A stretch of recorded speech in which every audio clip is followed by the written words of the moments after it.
All right, get ready. Fasten your seatbelts. Jodi Arias expected back in court on Monday when we expect the judge to decide when her second penalty phase will begin.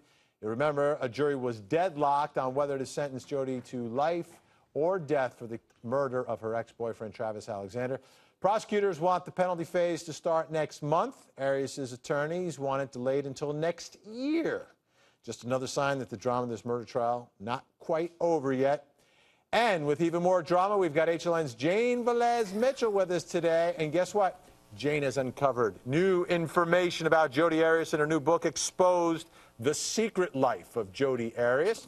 All right, Jane, I've just gotten my copy in my hands at this moment. What's the biggest revelation that you dug up and you've put inside this book?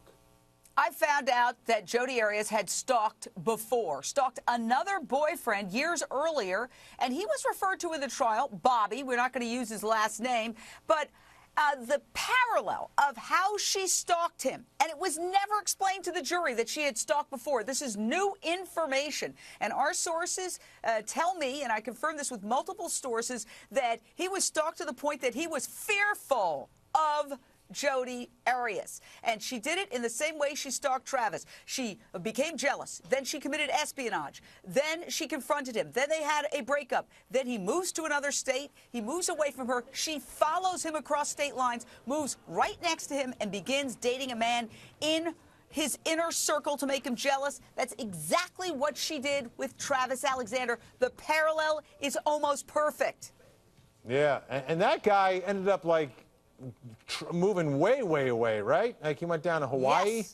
Yes, he moved far away, and from my understanding, doesn't want any part of this. We were not able to talk to him on the record, but my sources tell me that, yes, he was fearful of Jodi Arias. Wow. Now, let's take a listen to this, because at trial, Jodi Arias talked about Travis Alexander as being the sexual aggressor.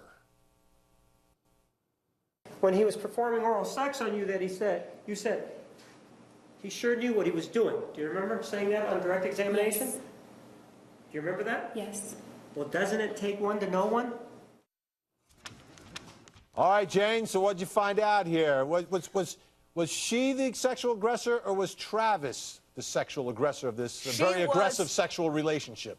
Yeah, she was the sexual aggressor, and in my book, Exposed, Vinny, I take every single instance where she claims that she was sexually degraded by Travis and break it down and show the other side by talking to Travis's friends, people who happen to be talking to him about some of these experiences and giving a completely different explanation. Let's face it, Vinny, she was the one who was sexually experienced. She was sexually active since she was a teenager. He was a man in his late 20s who had one, maybe, possibly on the outside, two other relationships that involved sex with women, and we can't even confirm the second one. He was naive sexually. She was experienced, and she brought the games into the relationship. Then she diabolically turns around and accuses him of orchestrating these games, and then goes one step further and calls the games domestic violence.